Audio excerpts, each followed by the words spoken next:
सबको स्क्रीन दिखाई दे रही है? Yes ma'am. ठीक है, तो आज का टॉपिक है पल्स। हमने प्रीवियस क्लासेस में ब्लड प्रेशर के बारे में पढ़ा था। आज हम पढ़ेंगे पल्स के बारे में कि पल्स क्या होती है। तो आज हम पल्स के बारे में पढ़ेंगे, साथ साथ उसका एरिया और कैसे हम और पल्स हम कैसे लेते, तो उसका प्रोसीजर, ये सारी चीजें हम आज पढ़ेंगे।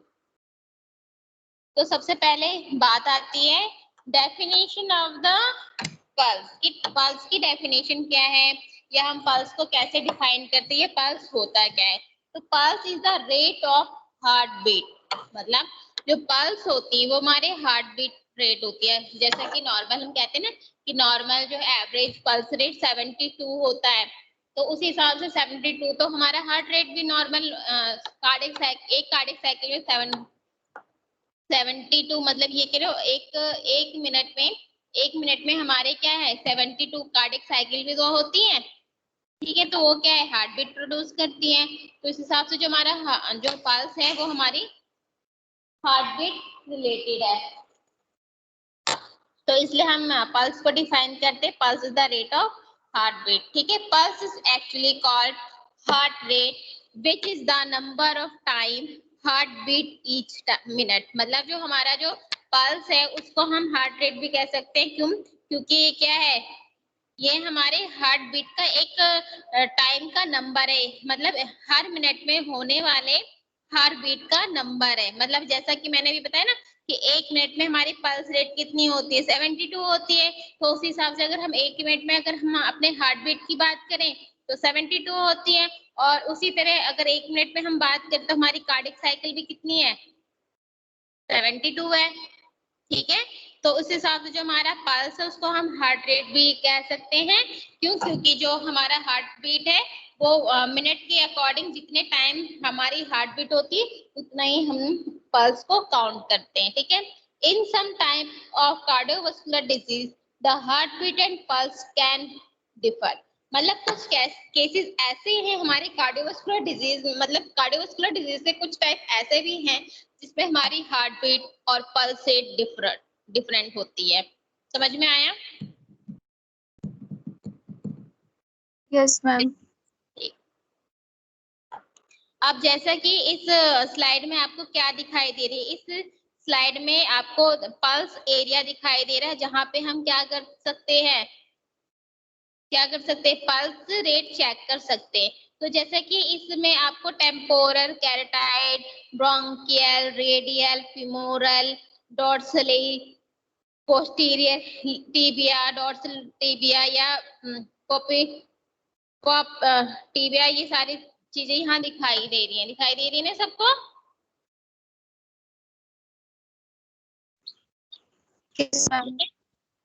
अब बात करते हैं हम पल्स साइट की। ठीक है, अब हमने पल्स की डेफिनेशन भी पढ़ ली कि पल्स होता क्या है। अब बात आती है कि पल्स की साइट के कहाँ से या बॉडी के किस किस साइड से हम पल्स को चेक कर लेते हैं। अगर हम नॉर्मल डॉक्टर के पास जाते हैं या नॉर्मल अगर मैनुअली हम बात करें तो हम अपने रिस्ट को पकड़ के पल्स देखते हैं। ठीक है, मतलब रेडियल आर्टरी की एरिया को पकड़ के हम नॉर्मल पल्स देखते हैं। तो उस हिसाब से जो हमारी पल्स जो एरिया है वो हमारी बॉडी में डिफर जगह अलग अलग है, जिसकी वजह से हम कहीं से भी पल्स ले सकते। तो वो जो पल्स एरिया है वो कौन कौन से, जैसे कि इस स्लाइड में आपको दिखाई दे रहा होगा सुपरफिशियल टेम्पोरल आर्टरी। तो यहाँ पे जो हमारे पल्स पॉइंट है ना, ये पल्स पॉइंट ये डिपेंड करते कि हमारी मेजर आर्टरी कहाँ का, जैसे कि अभी हमने बात की ना पल्स एरिया कि कहाँ से हम पल्स को चेक कर सकते हैं। तो जो पल्स को चेक करने के लिए क्या चाहिए, हमें आर्टरी की जरूरत होगी।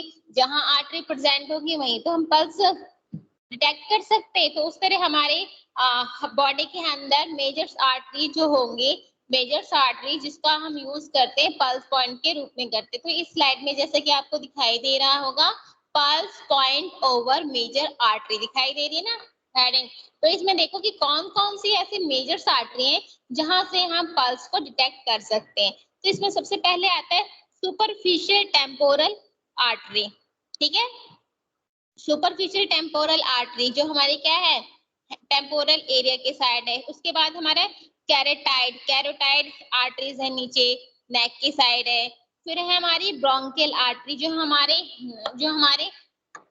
ह्यूमस और रेडियस और अल्ना के बीच जहाँ पे जॉइंट है हमारा, उस साइड हमारी ब्रोंकियल आर्टरी। नेक्स्ट है हमारी रेडियल आर्टरी जो हमारी क्लाई के पास प्रेजेंट है। नेक्स्ट है हमारा फीमोरल आर्टरी, ठीक है, जो फीमोरल आर्टरी जो हमारी पैल्विक एरिया से जहाँ जुड़ती है, जो फीमर बोन है उस साइड हमारी फीमोरल आर्टरी प्रेजेंट है। नेक्स्ट है पेप्लिटियल आर्टरी जो हमारे घुटनों के पीछे की साइड का जो एरिया है वो पेप्लिटियल आर्टरीज है, ठीक है। नेक्स्ट है पोस्टीरियर टिबिया आर्टरी, मतलब पीछे की साइड जो टिबिया का जो पीछे की साइड का जो आर्टरी है उसे हम पोस्टीरियर टिबियल आर्टरी कहते हैं। नेक्स्ट है हमारा डोर्सल पीडिया आर्टरी जो हमारे टिबिया की जो डोर्सल एरिया में जो आर्टरीज है वो हमारी डोर्सलिस पीडियस आर्टरी। तो इस स्लाइड में हमें दिखाई दे रहा है कि कहाँ कहाँ हमारी मेजर आर्टरी है जहां से हम पल्स को डिटेक्ट कर सकते हैं। तो ये जो जहाँ ये मेजर आर्टरी है इनको हम पल्स पॉइंट भी कहते हैं। अब बात आती है कि अभी हमने तो आर्टरीज के बारे में बात की, अब हम बात करते हैं पल्सेस की, कहाँ कहाँ से हमें पल्सेस के बारे में पता चलेगा। तो सबसे पहले हम अपर साइड से बात करते हैं। सबसे ऊपर दिया है टेम्पोरल पल्स, दिखाई दे रहा है सबको। टेम्पोरल क्या है, हमारे दोनों साइड है, ठीक है। तो दोनों साइड से हम क्या कर सकते हैं, पल्स मेजर कर सकते हैं। तो इस स्लाइड में आपको दिखाई दे रहा होगा पल्स, जो टेम्पोरल पल्स है वो बोथ साइड बोन है टेम्पोरल बोन, तो वहीं पे क्या है हमारी पल्स प्रेजेंट है, तो जिसको हम बोलते हैं टेम्पोरल पल्स। उसके बाद हम नेक की साइड आते हैं। हमारे नेक की साइड दोनों साइड क्या है, कैरोटाइड पल्स है। तो नेक की साइड हम क्या करते हैं, 2 फिंगर का यूज करके पल्स को काउंट करते हैं। तो नेक की साइड में भी क्या है, कैरोटाइड पल्स है जिससे हम पल्स को मेजर करते हैं। नेक्स्ट आता है हमारा एपिकल पल्स। एपिकल पल्स क्या है, ये हमारे हार्ट का जो एपेक्स एरिया होता है, हार्ट का जो एपेक्स एरिया है वहां से हम पल्स को मेजर करते हैं, ठीक है। उसके बाद आता है ब्रोंकियल पल्स। जो हमारी एपिकल पल्स है वो एक ही साइड होगी, दोनों साइड नहीं होगी। अब बात करते हैं ब्रोंकियल पल्स। जो ब्रोंकियल पल्स हैं वो हमारे दोनों लिम्स हैं, जो हमारी अपर लिम्स हैं, दोनों हैंड है राइट और लेफ्ट, उन दोनों साइड में हमारे ब्रोंकियल पल्स प्रेजेंट होती है, जैसा कि इसमें दिखा है। तो इस एरिया से भी हम पल्स को मेजर कर सकते हैं। नेक्स्ट है हमारे रेडियल पल्स, जो हमारी दोनों अपर लिम्स में प्रेजेंट होते हैं, जो जिसको हम बोलते हैं कलाई का जो हिस्सा होता है उस एरिया में हमारी रेडियल पल्स होती है, वहां से भी हम पल्स को मेजर कर सकते हैं। अब हम लोअर लिम्ब की तरफ चलते हैं। लोअर लिम्ब में हमारा है पहले फीमोरल पल्स। तो फीमोरल पल्स क्या है, फीमर बोन, और फीमर बोन जो है, फीमर बोन जो पैल्विक एरिया से जहाँ कनेक्ट है वहाँ पे क्या है, हमारी फीमोरल आर्टरीज प्रेजेंट होती है, तो यहीं से हम फीमोरल पल्स भी लेते हैं। उसके बाद हम नी के पास चलते हैं। तो नी के पास अगर हम नी के पास चलते, नी में हमारी पॉप्लिटियल पल्स होती है जो हमारे नी के पीछे प्रेजेंट होते। तो जो पॉप्लिटियल पल्स होगी वो हमारे नी के पीछे प्रेजेंट हो, वहां से भी हम पल्स को मेजर कर सकते हैं। अब नेक्स्ट आता है हमारे पीडियल पल्स। पीडियल पल्स जो है हमारी वो आगे की तरफ डोर्सल पल्सेस है, जहाँ से हम क्या कर सकते हैं, पल्स को मेजर कर सकते हैं।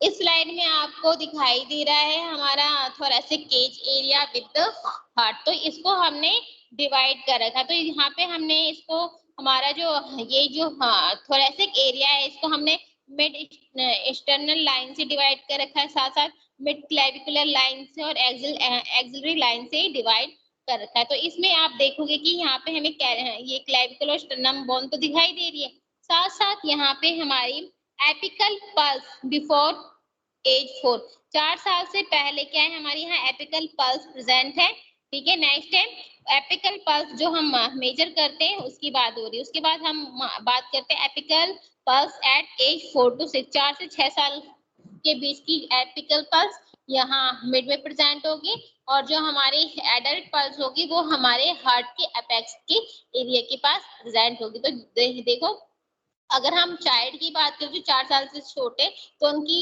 एपिकल पल्स हार्ट से थोड़ा सा लेफ्ट साइड है, लेफ्ट साइड होगी बहुत ज्यादा। उसके बाद हार्ट से थोड़ी नियर बाय हमारी एपिकल पल्स होगी जो हमारी 4 से 6 ईयर के बच्चों के लिए है, और जो हमारे एपेक्स के पास जो एपिकल पल्स है वो एडल्ट के लिए है। अब बात करते हैं purpose of taking pulse rate की। पल्स रेट लेने का पर्पस क्या है, कि कोई भी हम काम करते तो उसका कोई ना कोई पर्पस होता है, तो उसी तरह पल्स रेट का भी क्या पर्पस है, या हम पल्स रेट क्यों लेते हैं, तो उसका भी कोई ना कोई पर्पस है। तो हम इसमें बात करते, जैसे इसमें लिखा है to stabilize base line data for subsequent evaluation, मतलब इवेल्युएशन करने के लिए हमें एक बेसलाइन डाटा की जरूरत पड़ती है, इसलिए हमें पल्स की जरूरत होती है, पल्स लेने की जरूरत होती है। नेक्स्ट है to identify whether pulse rate is within normal, और ये भी आइडेंटिफाई करने के लिए हमें पल्स रेट लेना पड़ता है कि ये नॉर्मल है या नहीं है, इसकी नॉर्मल रेंज कितनी है।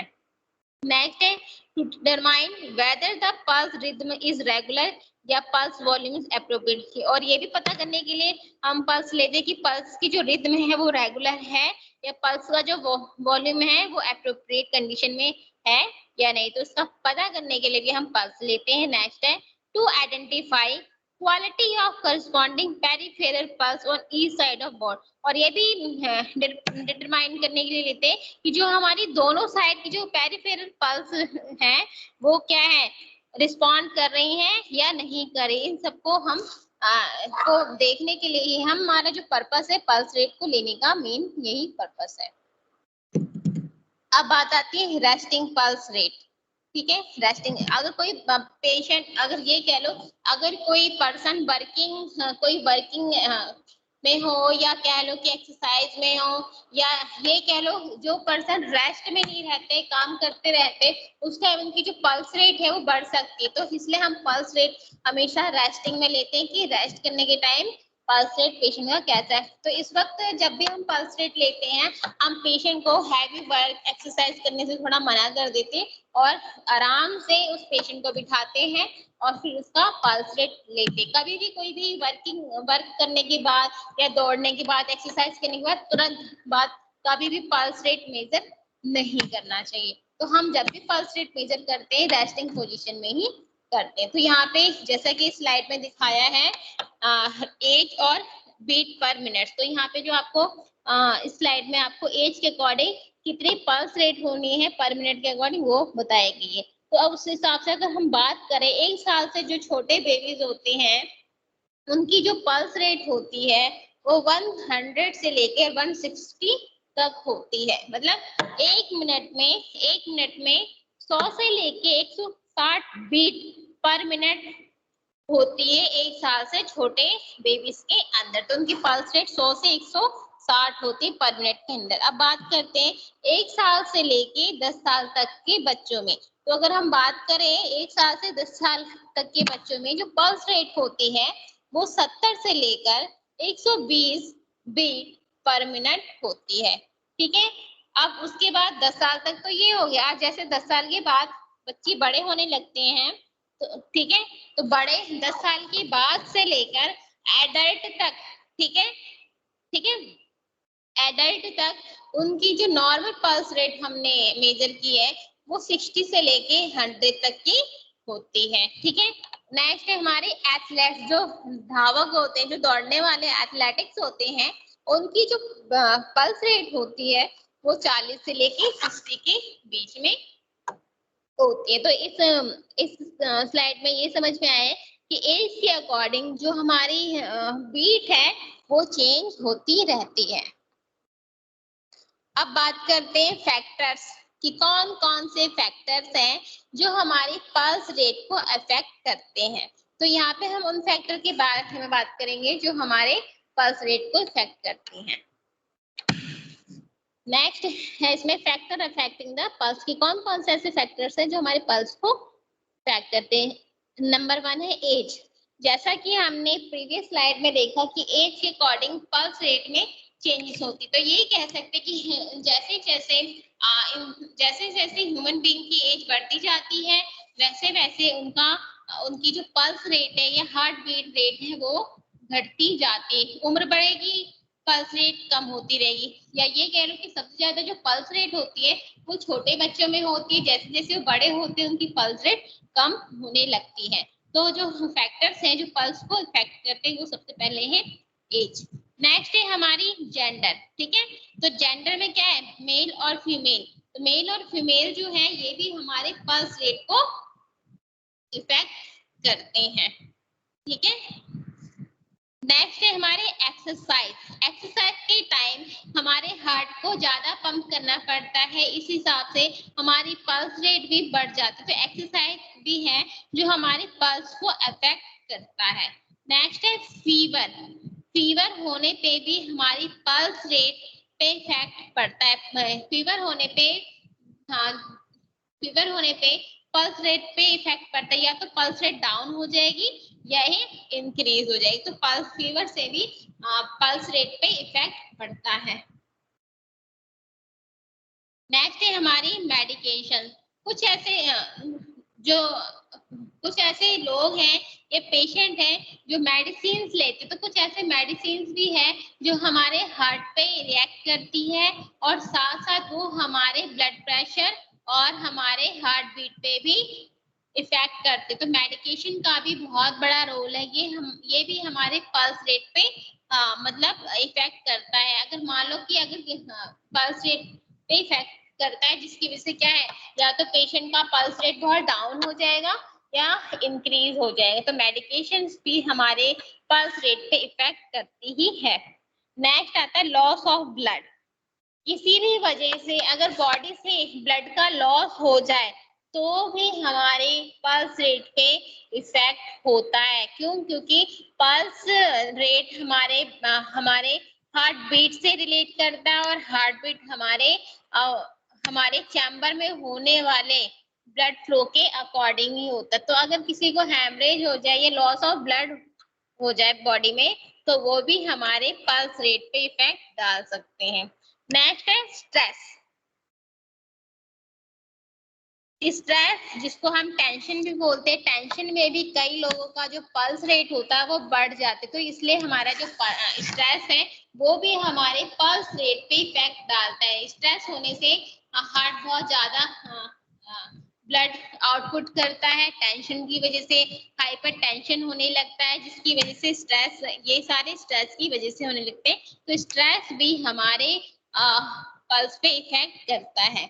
नेक्स्ट आता है पोजीशन चेंजिंग। मतलब हमारी मतलब क्या है, जो हमारी पोजीशन है उससे भी हमारी पल्स रेट पे इफेक्ट होता है। जैसे कि अगर हम माने, अगर हम खड़े हैं तो भी हमारा पल्स रेट में चेंजेस होगी, और अगर बैठे तो भी, क्योंकि जो हमारा हम खड़े होते हैं तो इसमें क्या होते हैं, हमारी एनर्जी लगती है और हम मूव करते हैं उस टाइम, और अगर हम रेस्ट पोजीशन में हो उस टाइम, दोनों में अगर दोनों में सिचुएशन में अगर हम पल्स रेट चेक करें तो थोड़ा सा डिफरेंस आता ही है। इसलिए पोजीशनिंग चेंज की वजह से भी पल्स में चेंजेस आते ही हैं। नेक्स्ट है हार्ट डिजीज। अगर किसी को कार्डियोवास्कुलर डिजीज हो जाए तो उसकी वजह से भी पल्स में चेंजेस होते हैं। तो ये सारी जो चीजें थी, हमने बातें की, वो फैक्टर्स जो हमारे पल्स पे इफेक्ट डालते, जो सारी चीजें हैं वो हमारे पल्स पे इफेक्ट करती हैं। अब बात है कि इंडिकेशन कहाँ लेनी है। अब देखिए, जैसे कि इस स्लाइड में आपको दिखाई दे रही है कि जो हमने पल्स का जो मेजरमेंट किया है वो हमने कहाँ से लिया है, रेडियल से, कॉमन। वहां पे हमने 2 फिंगर का यूज करके अपनी रेडियल आर्टरी पे 2 फिंगर रख के हमने अपनी पल्स को 1 मिनट के लिए ऑब्जर्व किया। अगर हमारी पल्स रेट 60 से लेकर 80 के बीच में आती है तो पर्सन नॉर्मल है, लेकिन अगर 60 से कम और 80 से ज्यादा आते तो इसमें हाइपो या हाइपरटेंशन होने के चांसेस बढ़ जाते हैं।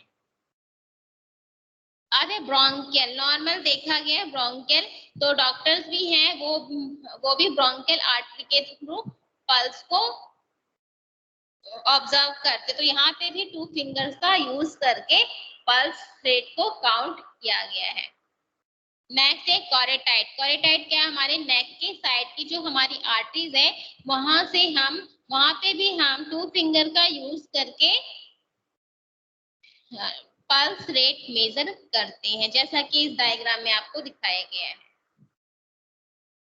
नेक्स्ट है फीमोरल। फीमोरल जो आर्टरीज है, फीमोरल आर्टरीज पे हम वहां पे भी हम 2 फिंगर का यूज करके पल्पिटेशन मेजर कर सकते हैं, पल्स के बारे में जान सकते हैं कि पल्स रेट कितना है। अब है पॉप्लीटेल। पॉप्लीटेल में क्या है, नी के पीछे वाला जो पार्ट होता है, नी के पीछे वाले पार्ट में पॉप्लीटेल पल्स प्रेजेंट होती है। इस एरिया पे भी हम 2 फिंगर का यूज करके पल्स मेजर कर सकते हैं।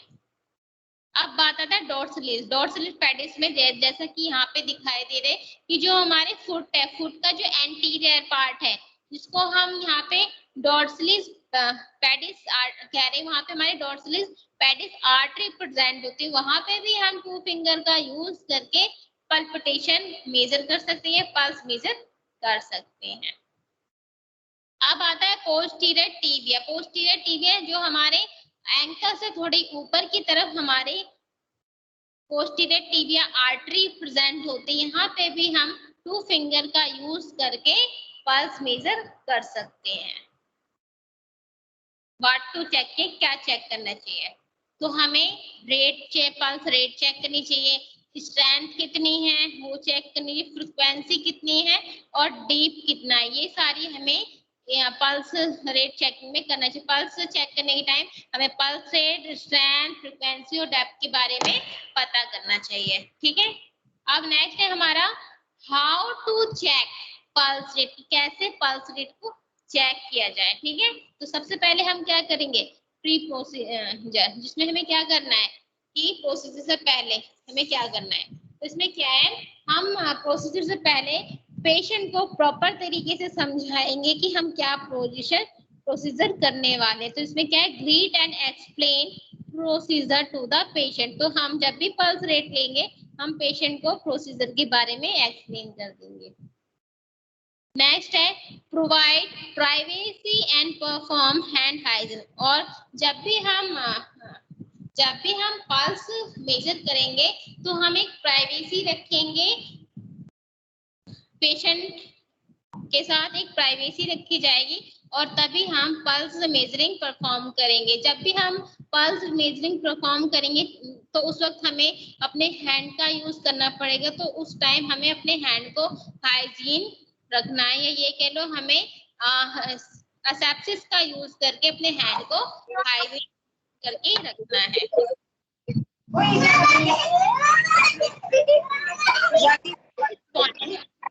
पोजीशन पेशेंट एप्रोप्रिएट, और उसके बाद ये सिलेक्ट करेंगे कि हमें कहाँ से पल्स पॉइंट लेना है या कहाँ से हमें पल्स पॉइंट मेजर करना है।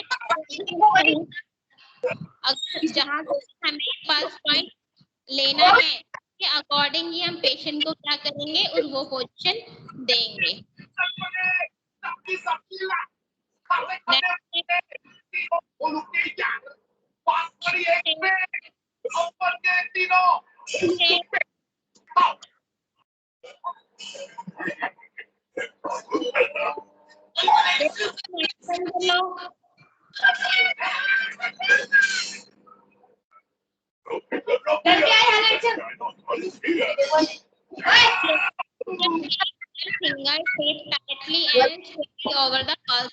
उसके बाद हम अपने 2 या 3 मिडिल फिंगर टिप को लेके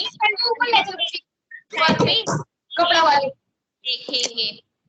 ठीक है, फिर क्या है, checking your pulse on wrist. हम क्या करते हैं, पल्स को रिस्ट से भी चेक कर सकते हैं। You can easily check your pulse inside of your wrist below your thumb. मतलब थंब के नीचे जो हमारी पल्स है वहां पे हम अपनी उंगलियों को रखकर हम पल्स को चेक कर सकते हैं। Gently place 2 fingers other hand on the artery. Gently क्या करते हैं, 2 फिंगर का यूज करके मतलब आर्टरीज पे रख के ये चीजें चेक कर सकते हैं। डोंट यूज योर, कभी भी अंगूठे का यूज नहीं करना चाहिए, क्योंकि उसकी क्या है, अपनी पल्स रेट होती है। क्योंकि हमारे जो अंगूठे वहां पे खुद आर्टरी जा रही होती है तो उसकी खुद की पल्स फीलिंग होती है, इसलिए कभी भी हमें अंगूठे से पल्स चेक नहीं करना चाहिए। Palpate and count pulsation for 1 minute. जब हम 2 फिंगर है 3 फिंगर का यूज करेंगे पॉइंट, तो हमें पल्पिटेशन का पता करना है, उसको काउंट करना है कि जितनी बार पल्पिटेशन होगी उसको हमें काउंट करनी है 1 मिनट तक, ठीक है।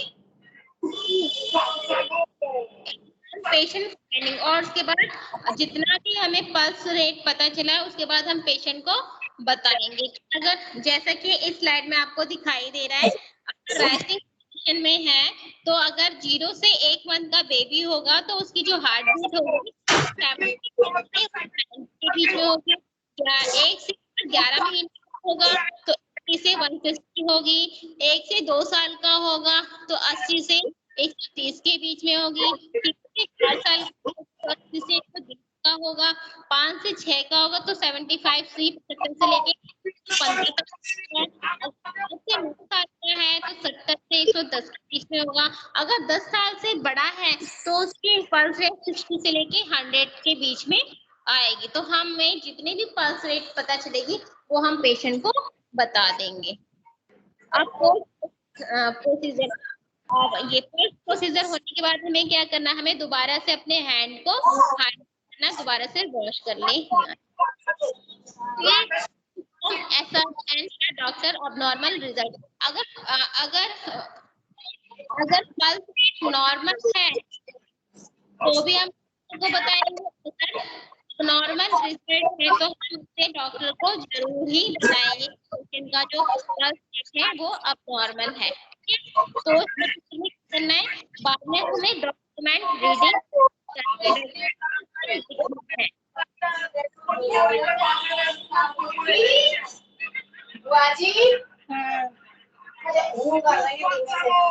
क्या बनेगा वो अम्मा कुछ नहीं बैगन आलू या बैगन का भरता।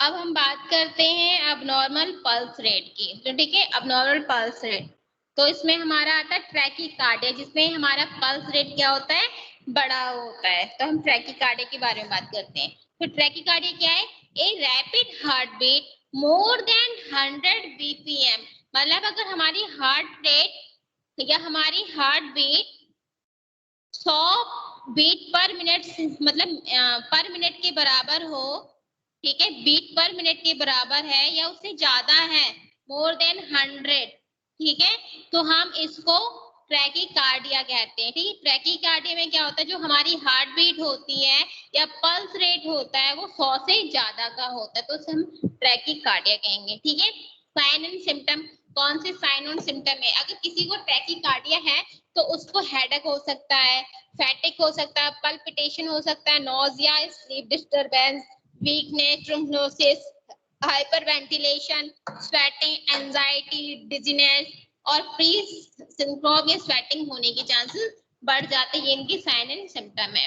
ठीक है, अब बात करते हैं ब्रैडीकार्डिया की। ब्रैडीकार्डिया का मतलब है जिसमें जो हमारा पल्स रेट होता है या हार्ट बीट है अगर 60 से कम है तो वो हमारे ब्रैडीकार्डिया कहलाएगा। तो जैसा कि इसमें लिखा है, slow heart beat less than 60 beat per minute is called bradycardia. तो ट्रैकीकार्डिया मतलब ग्रेटर देन 100 बीपीएम और ब्रैडीकार्डिया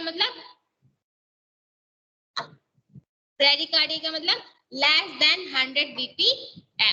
ठीक है, अब इसका साइन सिम्टम क्या है, तो इसमें हाइपोटेंशन हो सकता है, कूल या स्किन हो सकती है, मेंटल स्टेटस क्या अल्टरनेट होता है, डिजीनेस होने लगेगी, ब्लड विजन हो सकता है, ट्रैकल्स हो सकता है, डिस्पीनिया हो सकता है, चेस्ट पेन हो सकता है और सिनकोप्स भी होने के चांसेस बढ़ सकते हैं। ठीक है,